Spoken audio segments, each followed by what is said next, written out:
Assalamualaikum warahmatullahi wabarakatuh.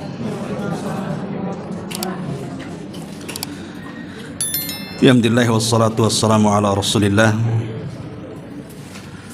wa ala alihi wa sahbihi wa mawalah wa la hawla wa la quwata illa billahi wa ba'du. Alhamdulillah, segala puja dan puji hanya milik Allah subhanahu wa ta'ala. Salawat dan juga salam kita hadiahkan kepada Rasul kita Nabi besar Muhammad sallallahu alaihi wa ala alihi wasallam.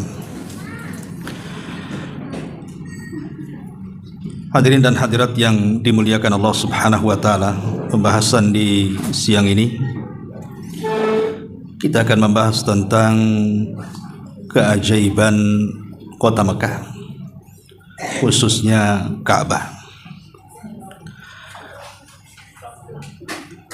Ma'asyiral muslimin wal muslimat rahimani wa rahimakumullah. Al-Imam Ibnul Qayyim rahimahullahu ta'ala mengatakan bahwa tidak ada tempat terbaik di dunia melebihi Makkah. Makanya Allah subhanahu wa ta'ala sampai bersumpah dua kali. Pertama dalam surah At-Tin ayat 3, wa hadzal baladil amin, dan inilah negeri yang aman. Dan yang kedua dalam suratul Balad ayat pertama, la uqsimu bihadzal balad. Dan dalam kaidah tafsir, tidaklah Allah subhanahu wa ta'ala bersumpah dengan makhluknya kecuali makhluk itu punya keistimewaan yang luar biasa di sisi Allah azza wa jalla. Maknanya ketika Allah bersumpah dengan Ka'bah dan dengan negeri Mekah ini, karena negeri tersebut banyak keistimewaan dan keutamaan yang luar biasa. Ma'asyiral muslimin yang dimuliakan Allah subhanahu wa ta'ala, di dalam surah Al-Imran ayat 97, Allah subhanahu wa ta'ala berfirman, fihi ayatun bayyinatun. Di Mekah itu banyak tanda-tanda kuasa-kuasa Allah yang jelas. Artinya orang yang mengunjungi kota Mekah, baik haji ataupun umrah, maka akan menyaksikan banyak keajaiban-keajaiban dari tanda-tanda kuasa Allah subhanahu wa ta'ala yang tidak terdapat di negeri-negeri yang lainnya. Ya, karena memang Allah subhanahu wa ta'ala sudah memilih Mekah sebagai tempat suci di dunia sebelum Allah menciptakan manusia. Jadi sudah dipilihkan Mekah itu tempat yang suci sebelum Allah menciptakan manusia. Dan Allah subhanahu wa ta'ala akan tetap menjaga kesucian itu sejak zaman Adam sampai era Ibrahim alaihi salam, sampai era Nabi kita Muhammad sallallahu alaihi wasallam, sampai hari ini, bahkan sampai Ka'bah dihancurkan. Kalau Ka'bah sudah dihancurkan, maka Allah akan kiamatkan. Sebagaimana hadis yang ma'ruf, bahwa di akhir zaman itu ada orang datang dari Ethiopia, namanya Dzu Suwaiqataini. Dia membawa pasukan besar, kemudian menghancurkan Ka'bah sekeping demi sekeping sampai dia curi pembendaraan di dalam Ka'bah itu. Dan setelah Ka'bah hancur, apa yang terjadi? Kiamat pun ditegakkan oleh Allah subhanahu wa ta'ala. Seolah-olah Ka'bah ini melambangkan tentang keberadaan manusia dan kemusnahan manusia. Selama Ka'bah berdiri, maka manusia akan tetap hidup. Artinya tidak dimusnahkan semuanya. Tapi kalau Ka'bah sudah dirobohkan, maka tidak ada lagi kecuali Allah subhanahu wa ta'ala akan memusnahkan semua manusia. Itulah kiamat besar. Ma'asyiral muslimin yang dimuliakan Allah subhanahu wa ta'ala, ada beberapa poin yang ingin saya jelaskan. Pertama, tadi saya sudah jelaskan bahwa Allah telah memilih tanah haram Mekah itu untuk Nabi kita Muhammad sallallahu alaihi wasallam. Makanya Nabi sallallahu alaihi wasallam dilahirkan di kota Mekah dan diturunkan wahyu di kota Mekah. Diangkatnya beliau menjadi nabi dan rasul juga di kota Mekah. Bahkan dalam peristiwa besar Isra dan Mi'raj pun terjadi dari kota Mekah. Ini keistimewaan yang luar biasa. Memang Allah peruntukkan negeri Mekah ini untuk Rasul kita. Bukan berarti kemudian dia Nabi dan Rasul untuk orang Mekah saja, tidak. Tetapi Allah pilihkan di tempat suci itulah Rasul kita lahir. Yang kedua, bahwa siapapun yang masuk ke dalam Mekah itu, maka dia akan diberikan keamanan, baik secara hissi ataupun maknawi. Secara hissi artinya, hissi itu sesuatu yang dapat dilihat, didengar, diraba, itu namanya hissi. Mekah itu tempat yang aman. Siapapun yang niat untuk menghancurkan Ka'bah, pasti Allah hancurkan. Contoh yang ma'ruf dalam Al-Quran, surah Al-Fil. Bagaimana Allah subhanahu wa ta'ala menghancurkan pasukan dari Abrahatul Asram, membawa pasukan gajah dan hendak menghancurkan Ka'bah. Tapi dia salah sasaran. Apa yang dikehendaki Abraha berbeda pula dengan apa yang dikehendaki Allah. Sehingga ketika Abraha ada keinginan untuk berbuat jahat, menghancurkan Ka'bah, wa makaru makran wa makarna makran wallahu khairul makirin. Silahkan kalian membuat makar, tapi Allah punya makar sendiri, dan sebaik-baik makarlah makar Allah subhanahu wa ta'ala. Maka diutusnya ababil, burung-burung laut, kemudian menghancurkan pasukan Abraha. Artinya bahwa Mekah itu senantiasa akal tidak akan bisa masuk. Dajjal itu hanya bisa berdiri di perbatasan karena Allah yang melindunginya. Ini namanya hissi. Adapun maknawi, siapapun yang datang ke sana memang hatinya merasa aman. Dan Anda yang pernah haji atau umrah akan merasakan itu, betapa amannya di negeri itu. Karena Allah subhanahu wa ta'ala yang memberikan keamanan, baik kepada penduduknya ataupun kepada orang yang datang ke Mekah. Kepada penduduknya Allah berikan keamanan, rizki yang luar biasa. Negeri yang tandus, yang tidak bisa ditanami, tapi buah-buahan di negeri mana saja ada di Mekah. Siapa yang mendatangkan? Allah subhanahu wa ta'ala, berkat doa Ibrahim alaihi salam. Dan ini keajaiban. Kita di sini mau makan durian ya nunggu musim durian. Kalaupun ada ya mungkin durian 100 tahun udah gak enak rasanya. Tapi di sana semua buah-buahan ada. Yang di sini tidak ada, di sana ada. Yang di sini ada, di sana lebih ada lagi. Nah ini kan keajaiban. Negeri yang tandus kok bisa banyak melimpah buah-buahan dari mana-mana. Kemudian juga yang ketiga, bahwa negeri Mekah ini adalah Baitul Huda wal Barakati. Dia negeri terpancarnya petunjuk dan juga barakah. Tadi saya sudah singgung, karena dari negeri ini lahirlah Rasul kita Muhammad sallallahu alaihi wasallam. Kemudian dari negeri ini pula tersebarnya Islam ke Madinah, kemudian menyebar ke seantero dunia. Dan ini sebuah keajaiban, bahwa dari tempat yang terpencil di sekitar Mekah, kabilah Quraisy bisa mengirim hidayah ke semua penjuru dunia dan membawa keberkahan, karena siapapun yang memeluk agama Nabi SAW pasti diberikan keberkahan. Ini yang ketiga. Kemudian yang keempat, banyak tanda-tanda kuasa di situ.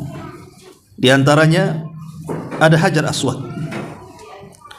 Nabi SAW mengatakan, Al-Hajarul Aswad nazala bihi malakun minas sama. Hajar Aswad atau batu hitam itu adalah batu yang dibawa para malaikat dari langit. Dalam riwayat, nazalal hajarul aswad minal jannah, diturunkan dari sorga.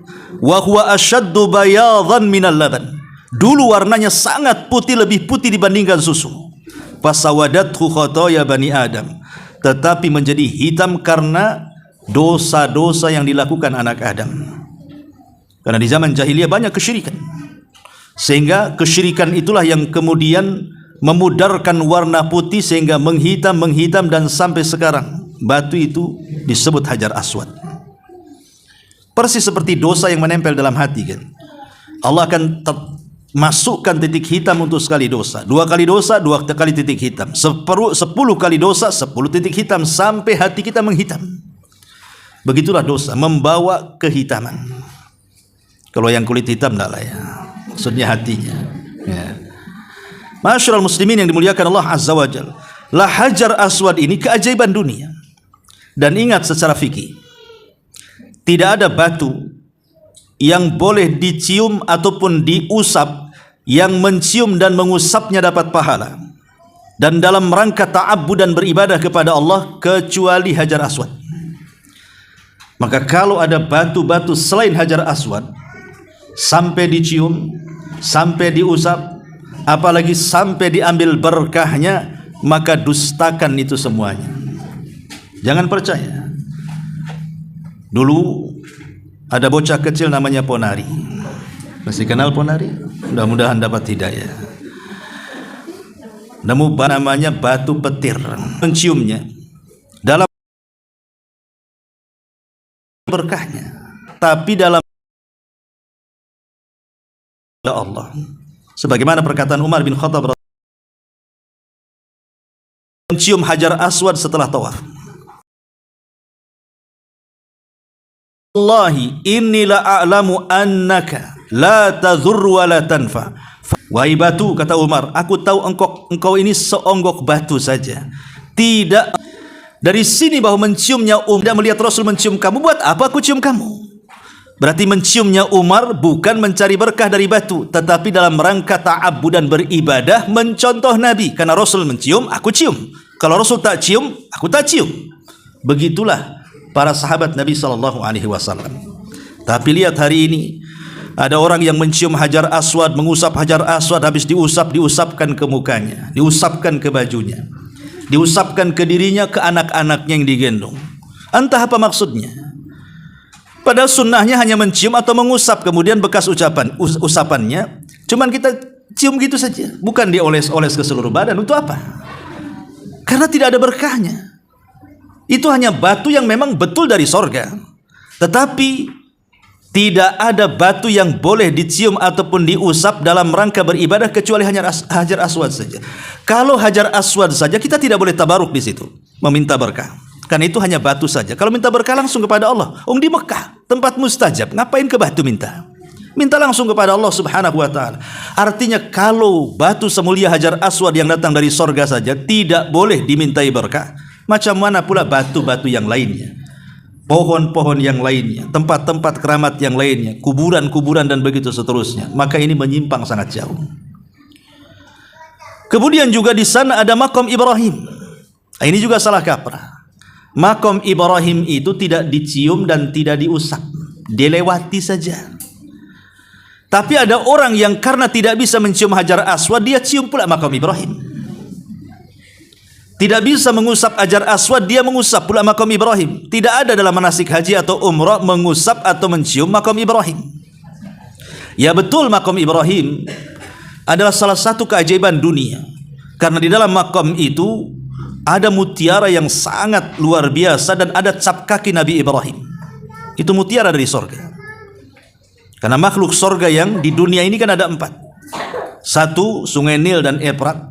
Kemudian yang kedua, Hajar Aswad dan makam Ibrahim. Lah ini turun dari sorga. Maksudnya Sungai Nil dan Efrat itu maksudnya air yang pertama. Kalau sekarang ya airnya ya air dunia lah. Awal air yang memenuhi Sungai Efrat dan juga Sungai Nil itu dari sorga. Sama dengan penciptaan manusia, awalnya dari tanah. Apa sekarang kemudian dari tanah? Kalau ingin buktikan dari tanah, gores tuh tangan, keluar tanah apa keluar darah? Berarti kita sudah tidak dari tanah lagi. Itu Adam saja yang dari tanah. Lah begitu juga Efrat dan Nil. Awalnya saja airnya dari sorga, kemudian diganti dengan air karena lamanya waktu, maka Allah turunkan hujan. Dari hujan itulah memenuhi Sungai Nil dan Efrat. Tetapi Hajar Aswad dan makam Ibrahim itu memang makhluk dari sorga. Betul itu dari sorga. Tapi sekali lagi karena kita tidak diperintahkan untuk mencium atau mengusap, tidak perlu. Dan keajaiban makam Ibrahim itu, makam Ibrahim dulunya melekat dengan Ka'bah.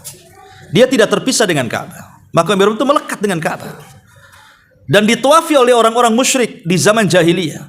Tetapi dari sekian berhala yang bertengger sekitar 350 lebih di sekitar Ka'bah itu, tidak ada satupun orang-orang musyrik jahiliyah yang menyembah makam Ibrahim. Padahal mereka menyembah batu, dan makam Ibrahim itu batu, dan mereka sudah tahu keutamaan makam Ibrahim. Tetapi Allah takdirkan dengan kuasanya tidak ada orang musyrik yang menyembah makam Ibrahim.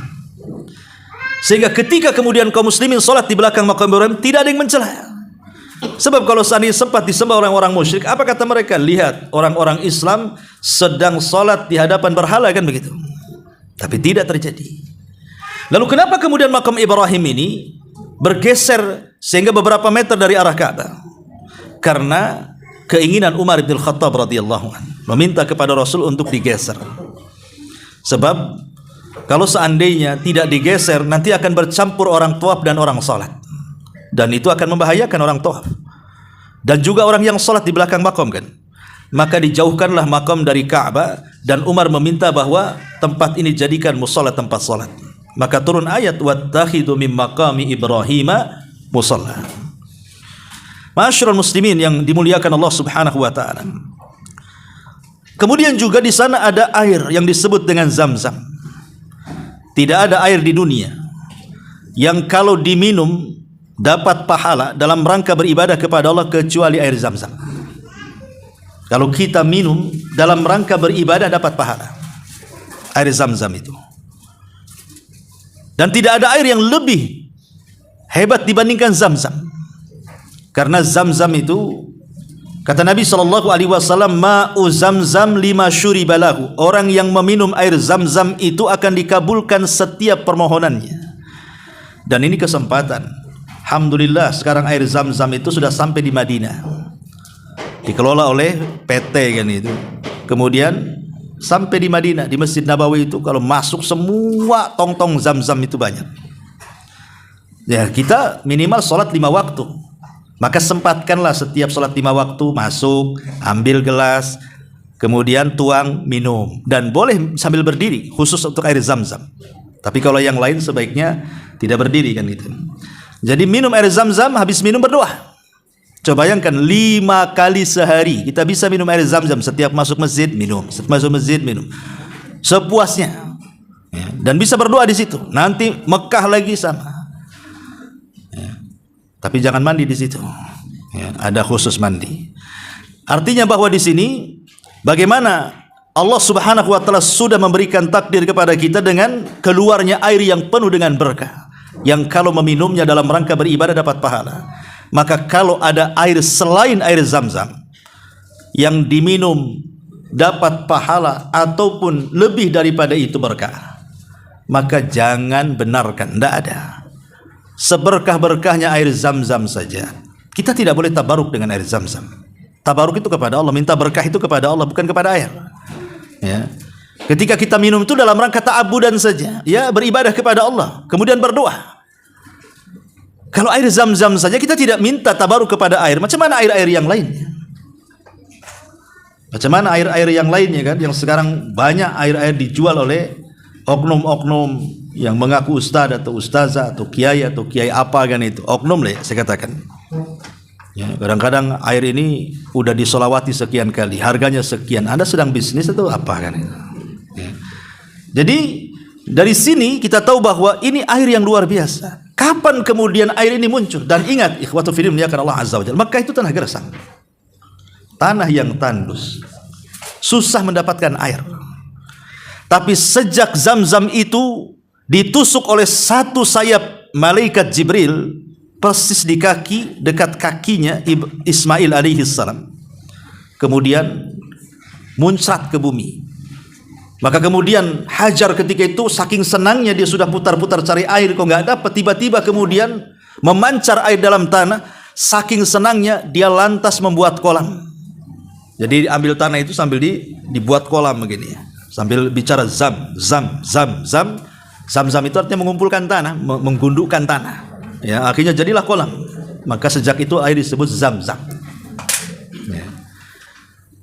Lah sejak itu air, dan anehnya air itu tidak pernah kering sampai sekarang, kan? Sejak zaman ditusuknya sumur itu oleh sayap Ibrahim, sayap malaikat Jibril di samping kaki Ismail sampai hari ini Mana ada ceritanya surut Zam-Zam itu? Dan tidak diketahui dari mana sumbernya. Padahal itu negeri gersang. Bahkan anehnya juga, kalau kita gali sumur di selain Zam-Zam di tempat-tempat lain, itu rasanya asin. Tapi Zam-Zam tidak asin. Kalau bukan keajaiban apa namanya? Ya. Hari-hari kita minum air Zam-Zam. Bahkan Nabi SAW kalau setelah tawaf, nanti bagi anda yang umroh itu tawaf, ya, kemudian sebelum ke sa'i itu masuk lorong, maka disunnahkan ambil air Zam-Zam kemudian disiramkan di kepala. Ya, ambil air, minum, ambil lagi, siramkan di kepala. Tapi sekali lagi ini dalam rangka mencontoh Nabi, karena Nabi seperti itu, bukan mencari berkah, ya, supaya dapat pahala dan doa-doa kita dikabulkan di situ. Baru masuk ke tempat sa'i. Kembali bahwa air Zam-Zam ini memang sempat terkubur, karena ketika itu kabilahnya istri daripada Ismail yang disebut dengan Jurhum, itulah kabilah pertama yang menempati kota Mekah. Ketika diserang oleh Huza'ah, kalah dia. Dan Huza'ah tahu bahwa ekonomi mereka dari penjualan air Zam-Zam itu. Makanya oleh suku Jurhum, biar tidak diambil sumur itu, dipendam, diuruk bahasa kitanya, sehingga sempat hilang beberapa ratus tahun lamanya. Baru di masa kakek Nabi SAW, Abdul Muttalib bermimpi. Dalam mimpinya diarahkan ke tempat Zam-Zam. Maka setelah dia mimpi, dia ikutin alur mimpinya itu. Dan betul setelah digali, keluarlah air Zam-Zam yang dulu ditimbun oleh suku Jurhum, digali lagi oleh Abdul Muttalib kakek Nabi SAW, dan dijaga oleh seluruh keturunannya sampai hari ini. Alhamdulillah, dengan teknologi yang luar biasa, sekarang memudahkan Zam-Zam itu untuk diambil dengan mesin. Kalau dulu kan pakai timba tuh, 30 meter itu kan dalam tuh, kalau nyemplung itu udah nggak tahu tuh. Tapi yang jelas bahwa itu air berkah, karena memang posisinya juga tidak jauh dari Ka'bah, posisi sumur Zam-Zam itu. Dan ini keajaiban dunia juga air Zam-Zam ini. Ma'asyiral muslimin wal muslimat rahimani wa rahimakumullah. Ya tentu selain daripada itu dia bisa untuk pengganti makan. Bahkan ada seorang ulama, saya lupa namanya, dia sempat tersesat selama 3 bulan di padang pasir. Tidak ada makanan kecuali hanya air Zam-Zam saja. Jadi selama 3 bulan dia minum Zam-Zam saja, dan seolah-olah sudah mewakili makan. Artinya kan ada apa di dalam air Zam-Zam ini? Kita saja kalau 2 hari minum terus kan air mineral ini, apa nggak menggigil tuh kelaparan kan? Kalau air Zam-Zam tidak. Kalau anda tidak percaya, buktikan saja. Pagi minum 1 tong gitu. Nanti siang minum lagi, sore minum lagi. Ya kan tidak ada masalah, dibuktikan saja, karena memang itu bisa mewakili nutrisi dari nasi lah kalau kita di sini kan. Setara dengan itu.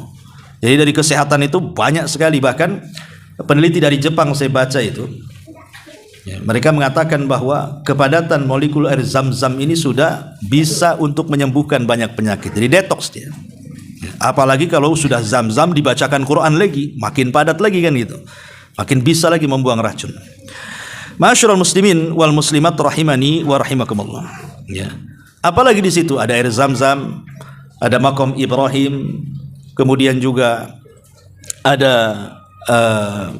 Mina di sekitar Ka'bah dulu ya. Ada tempat sa'i. Di situ ada 2 bukit sebenarnya. Tapi karena perkembangan zaman bukitnya kemudian dipapas. Jadi tidak tinggi lagi Safa Marwah. Itu kan tinggi Safa Marwah itu.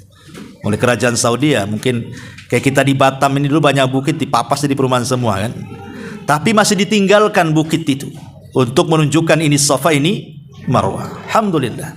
Dan itu keajaiban. Disinilah kenapa sampai ada syariat sa'i di antara Safa dan Marwah ini. Karena saat Ibrahim alaihi salatu wassalam kemudian diperintahkan Allah untuk mengunjungi rumah yang ada di Mekah. Tiba-tiba kemudian Ibrahim diperintahkan Allah untuk menempatkan putra tercintanya Ismail dan istri tercintanya Hajar di situ. Kemudian pergi begitu saja. Sampai Hajar mengatakan, "Alaman tatrukuni?" Kepada siapa engkau menyerahkan aku wahai Ibrahim? Menitipkan aku kepada siapa? Enggak ada orang di sini. Tapi Ibrahim dilarang bicara. Bahkan menengok pun dilarang. Dan itu ujian yang berat.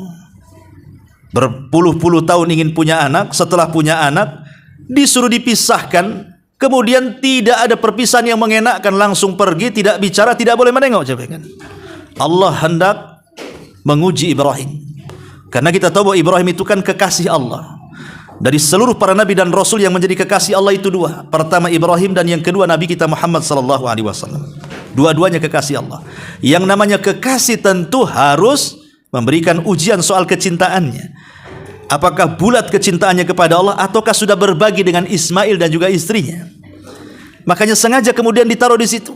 Tapi Ibrahim memang kekasih Allah, dia bulat hanya karena Allah subhanahu wa ta'ala. Kalau itu sudah perintah Allah, sami'na wa ata'na, ditinggalkan.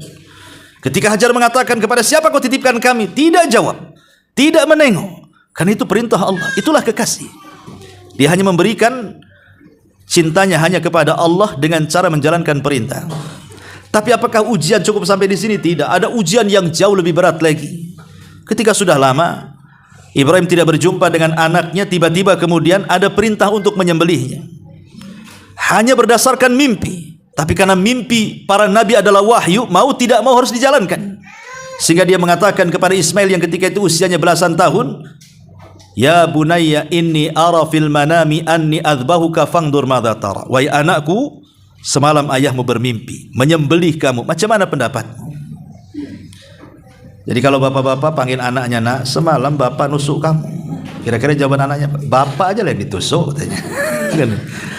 Tapi karena Ismail adalah didikan wanita yang luar biasa, tawakalnya kepada Allah Azza wa Jalla. Tidak ada wanita yang paling tawakal di dunia melebihi Hajar. Tidak ada. Bahkan tidak ada laki-laki yang bisa menandingi tawakalnya Hajar. Coba bayangkan, dia ditinggal di sebuah lembah kering kelontang, padang pasir, bukit berbatu, tidak ada manusia, tidak ada hewan, tidak ada tumbuhan, tidak ada makanan, tidak ada minuman. Apa yang terpikir? Matilah di situ. Tapi Hajar dengan tegas mengatakan, kalau ini perintah Allah wahai Ibrahim, idhab falan yudayyi'an Allah. Pergi ke sana, pulang sana, Allah pasti tidak menyia-nyiakan saya di sini. Itu sudah jelas-jelas. Nah, sekarang nih, bapak ini mau safar, jangan kasih duit istri. Mau safar lama, ya. Tawakal nggak tuh? Nggak akan tawakal. Abang silahkan setahun pergi 1 miliar tinggalkan. Nggak apa-apa, mau 2 tahun nggak apa-apa. Jadi lihat bagaimana Hajar ini luar biasa. Dan ini juga ada sebuah faedah besar. Ketika Hajar ini wanita berakal, membiarkan suaminya karena itu perintah Allah subhanahu wa ta'ala, maka istri yang salihah tidak menghalang-halangi suaminya yang mau beribadah kepada Allah. Karena banyak suami-suami ini terhalang ibadahnya karena istri. Contoh kecil, birrul walidain. Suami ini ingin birrul walidain, berbakti kepada orang tuanya, mau transfer uang lebih banyak dibandingkan istrinya. Wah, ada muring-muring. Perang dunia Israel sama Palestina, ya. Karena ada kisahnya, ada istri ngancam mau minta cerai sama suaminya gara-gara ketahuan ngirim orang tuanya. Jadi suaminya selama ini dia tidak pernah beritahukan, sekali ketahuan, wah itu minta cerai. Sampai ada istri yang seperti itu.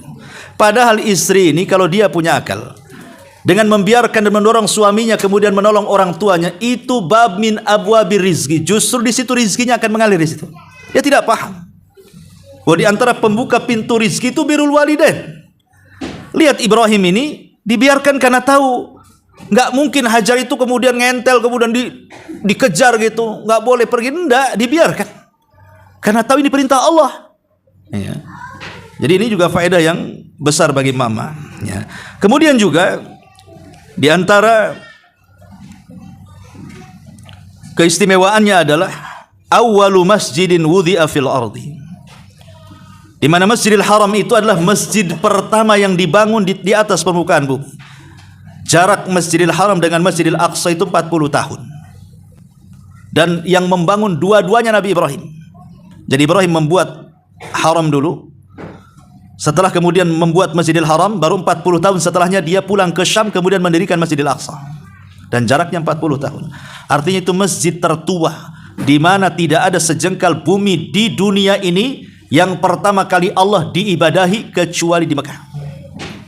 Belum ada orang yang beribadah kepada Allah kecuali negeri itulah pertama kali Adam sujud kepada Allah Subhanahu wa taala. Ma'asyiral muslimin wal muslimat rahimani wa rahimakumullah. Bahkan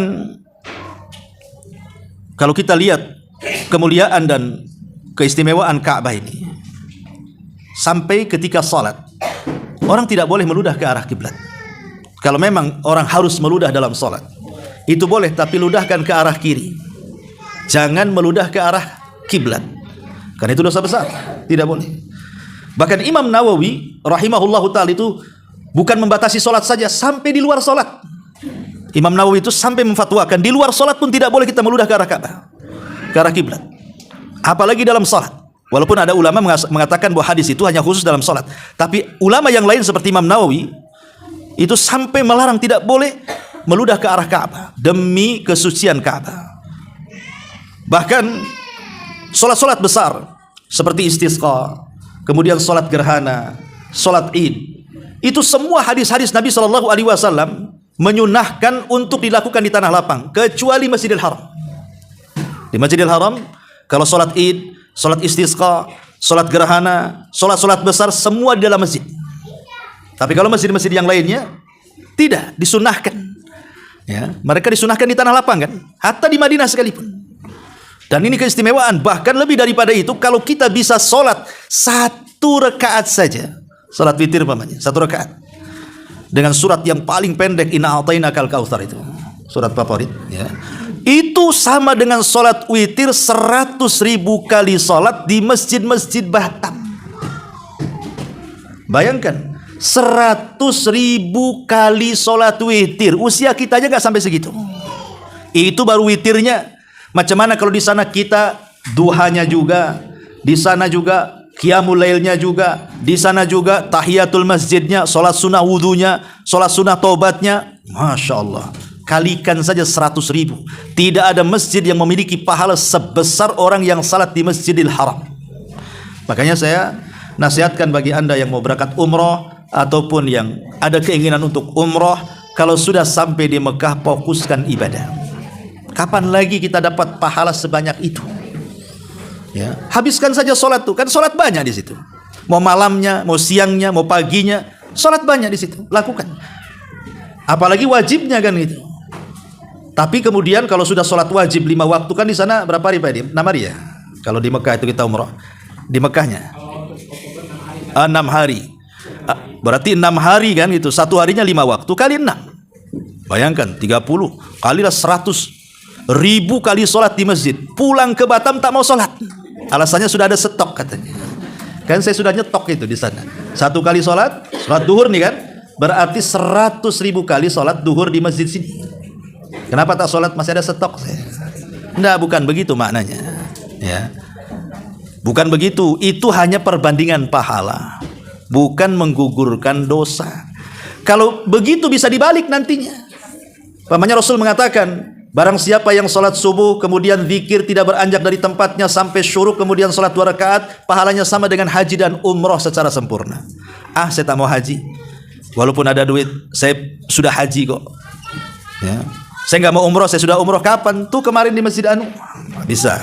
Itu hanya bercerita pahala, bukan cerita soal ibadahnya. Ibadah tetap wajib, harus 5 waktu sehari. Bahkan Nabi SAW saja yang sholat di Masjidil Haram, tetap dia sholat sampai akhir hayatnya. Makanya ini luar biasa, secara fikihnya saja orang yang sholat di situ luar biasa. Bahkan orang-orang yang kemudian berusaha untuk memakmurkan bukan hanya sholatnya, mungkin di situ dicampur zikirnya, campur baca Qurannya, ya, kemudian campur sedekahnya di sana, itu berlipat ganda tuh. Makanya kenapa orang-orang yang berniat jahat itu dosa besar. Jangan lagi berbuat jahat di negeri Mekah. Baru dari Batam ini sudah ada niat jahat. Sekalian umroh, sekalian nyopet lah umpamanya. Itu kan ada niat jahat tuh. Itu sudah zalim itu. Sudah Allah ancam, nudzikhu bil adzabil alim. Kata Al-Quran, kami akan siksa dia dengan azab yang pedih. Jadi sampai Allah mengatakan, kami akan siksa dengan azab yang pedih orang yang ada niat. Baru ada niat loh ya, belum melakukan copetnya, belum nyopet, baru niat mau umroh sekalian nyopet, itu saja sudah dapat ancaman. akan dimasukkan ke dalam adab yang sangat pedih. Macam mana betul pula di sana nyopet, naudzubillah. Nah, makanya kemuliaan, keagungan, keajaiban Mekah ini sangat luar biasa. Ya, dan tentu orang yang melihat tidak sama dengan orang yang mendengar. Laisal khabaru kal muayana. Tidak sama orang yang mendapatkan berita dengan orang yang melihat langsung. Kayak bapak-bapak yang nggak pernah umroh atau belum pernah haji, saya ceritakan cerita namanya, saya bercerita. Lain dengan bapak yang langsung ke sana melihat, itu beda rasanya. Dengan orang makan jus, ada cerita, oh enak jus jeruk itu, nggak pernah dia minum jus jeruk. Dengan yang minum betul, kan beda tuh. Makanya ada istilah laisal khabaru kal muayana. Beda orang yang dapat kabar dengan yang melihat langsung. Kalau melihat langsung ya memang luar biasa keajaiban dunia, kita akan bisa menyaksikan di sana. Ma'asyiral muslimin wal muslimat rahimani wa rahimakumullah. Abdullah bin Abbas radhiyallahu anhuma ketika mentafsirkan ayat dari doa Nabi Ibrahim alaihi salatu wassalam. Ibrahim alaihi salatu wassalam ketika meninggalkan Hajar dan Ismail berdoa apa? Rabbana inni askantu min dzurriyyati biwadin ghairi dzar'in inda baitikal muharram. Rabbana liyuqimus shalah faj'al af'idatan minan nasi tahwi ilaihim warzuqhum minats thamarati la'allahum yashkurun. Ya Rabb kami, kata Ibrahim, kami menempatkan anak keturunanku di sebuah lembah yang gersang tidak ada tanaman di sisi rumahmu yang mulia. Ya Rabb kami, hendaklah mereka menegakkan salat, maksudnya anak cucunya, agar mereka senantiasa menegakkan salat, dan jadikan hati-hati manusia senantiasa condong ke arah sini, maksudnya ke arah Ka'bah. Dan ini keajaiban, siapapun yang pernah umroh haji pasti ingin balik lagi. Karena memang Allah yang mengatakan, jadi Allah yang menanamkan kecintaan kita itu ke sana. Allah mengatakan faj'al af'idatan minan nas, ya Allah jadikan hati-hati manusia itu senantiasa terikat dengan tempat ini. Ini doa Ibrahim dalam Quran. Anda yang pernah umrah pasti merasakan kalau ada uang ingin berangkat lagi, kalau uang ingin berangkat lagi. Memang seperti itu. Tapi kalau rekreasi ke Barelang, capek, udah 2 kali ke sana. Cari lain lagi lah katanya kan. Kalau tempat lain tuh bosan itu. Pasti bosan, mau keluar negeri, mau ke Singapura, mau ke Australia, mau kemana, bosan, pasti milih tempat lainnya. Tapi kalau ke Mekah itu nggak ada bosannya. Saya jamin nggak akan bosan. Dan Allah akan ganti setiap yang datang ke sana sebagai tamu. Allah akan ganti biayanya. Bagaimanapun caranya. Karena di antara hadis Nabi SAW, ikutilah haji dengan umrahmu, fa innahuma yanfiyanil faqra, karena keduanya bisa menghilangkan kefakiran, kata Rasul. Allah akan ganti. Boleh jadi mungkin kehidupannya lebih baik lagi, hatinya lebih tenang lagi, anak-anaknya lebih soleh lagi. Kan ganti itu macam-macam. Tidak dalam bentuk uang, dalam bentuk yang lainnya. Allah Maha tahu dengan hajat dan kebutuhan kita. Pasti Allah akan ganti semuanya. Karena kita datang sebagai tamu Allah Subhanahu wa taala, di mana sebagai tamu dalam hadis Rasulullah itu bahwa orang-orang yang datang ke Mekah itu jadikan tamu-tamu Allah, apapun yang diminta Allah kabulkan. Maka jangan sia-siakan berdoa di sana. Jangan sia-siakan berdoa di sana. Ma'asyiral muslimin wal muslimat rahimani wa rahimakumullah. Dan berdoa di tanah haram itu mustajab. Di tanah haram itu mustajab. Dan berpahala besar gitu ibadahnya. Makanya ada seorang sahabat namanya Abdullah ibn Umar radhiyallahu anhuma. Abdullah ibn Umar, putra daripada Umar bin Khattab. Ketika dia hendak membuat rumah untuk keluarganya, dia tidak mau membuat rumah di dalam haram, tapi keluar perbatasan haram.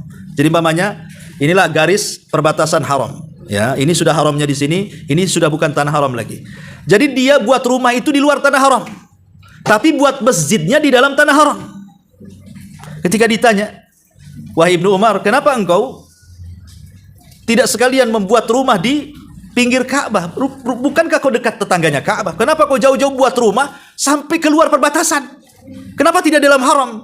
Tapi kalau dia buat masjid justru dimasukkan di tanah haram. Apa jawaban Ibnu Umar? Karena kalau seandainya aku, istriku, anak-anakku berbuat dosa, maka dosa mereka tidak besar. Tapi kalau seandainya rumahku ada di dalam tanah haram, kemudian melakukan dosa, maka dosanya dilipat gandakan. Tapi kalau aku ibadah, sengaja aku buat masjid masuk di tanah haram, karena 1 kali sholat sama dengan 100.000 kali sholat. Ya. Karena beda kalau haram dengan Madinah ya. Kalau haram itu, kita sholat di masjid mana saja, asal masih tanah haram, itu pahalanya sama. Tapi kalau di Masjid Nabawi, beda. Kalau tidak sholat di Masjid Nabawi, walaupun di masjid-masjid yang lainnya masuk pada tanah haram Madinah, maka tetap sama dengan masjid-masjid kita di sini. Tapi kalau di Masjid Nabawi, Anda akan mendapatkan 1000 kali salat di masjid-masjid yang lain, hanya di Masjid Nabawi saja. Tapi kalau di Masjidil Haram tidak, pokoknya di semua tanah haram. Ya.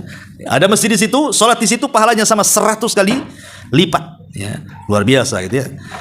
Makanya jangan sia-siakan, mumpung kalau seandainya Allah takdirkan diberangkatkan ke sana, maka jangan sia-siakan untuk beribadah. Masa 6 hari di sana kemudian dihabiskan dengan jalan-jalan, ya. Jalan-jalan udah dikasih travel biasanya, tapi ini kurang. Jalan sendiri, muterin warung-warung orang Arab tuh. Pagi siang itu ada waktunya. Ibadah dulu, kalau sudah lelah, capek, refreshing ya nggak apa-apa lah, itulah cari oleh-oleh kan itu ya. Ya, tapi intinya di ibadahnya. Oleh-oleh itu nomor kesekian. Jangan pula itu pula tujuan kita. Jadi luruskan niat, kemudian perbaiki ibadah, dan berdoalah kepada Allah Subhanahu wa taala. Bagi yang belum pernah umrah, minta kepada Allah untuk berangkat umrah. Wallahu alam, karena zuhur cepat sekarang ya. Ini pun sudah jam 11:11. Kita buat tanya jawab saja 10 menit atau 15 menit. Silahkan kalau ada yang mau bertanya.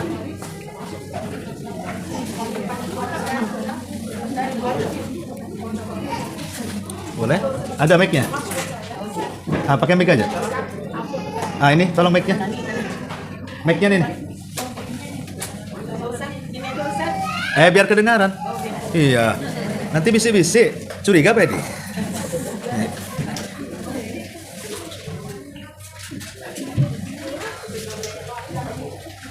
Assalamualaikum warahmatullahi wabarakatuh. Waalaikumsalam. Bismillah. Apa Ustaz, polanya kan kita harus di daerah Masjidil Haram itu semuanya 100.000 kali. Nah, terus kalau itu berarti nggak apa-apa ya kalau terputus saf dari Masjidil Haram? Ya kadang-kadang kita terpotong di jalan raya gitu Ustaz. Ya kalau seandainya jemaahnya membludak sampai ke jalan dan tidak ada tempat di luar, ya masuk. Ya tentu walaupun 100.000 sama di masjid-masjid lainnya, ya sholat di Masjidil Haram lebih afdol karena ada Ka'bahnya. Cuman pahalanya sama, tapi ada tambahan lain karena di dalam haram kan. Sholatnya juga, doanya dan begitu seterusnya kan lebih kalau di situ. Cuman maksudnya yang pahala 100.000 itu saja yang menyebar di semua tanah haram. Tapi kalau di dalam masjid itu ya macam-macam keutamaannya, lebih besar. Lah memang terkadang di sana karena boleh jadi mungkin membludak jamaah, akhirnya kita pula telat datangnya. Ya akhirnya bukan hanya ke teras, sampai ke jalan-jalan kan itu. Ya nggak apa-apa di jalan-jalan. Tapi yang saya heran itu kalau ke Bin Dawud atau ke hotel apa, langsung sholat di situ kan itu ya. Ya tentu menyalahi sunnah. Sah saja sholatnya, tapi menyalahi sunnah kan itu. Ya, terputus sabnya kan. Jadi karena memutus sab sendiri tidak membatalkan sholat, tetapi kan mengurangi pahala sholat karena merapatkan sab itu bagian dari kesempurnaan. Berarti kalau tidak rapat apalagi terputus ya tidak sempurna berarti sholatnya. Tapi sah sholatnya karena itu bukan pembatal sholat, memutus saf itu. Wallahu a'lam. Baik, kalau nggak ada kita tutup. Subhanallah bihamdika, asyhadu an la ilaha illa anta, astaghfiruka wa atubu ilaik. Allahu ta'ala.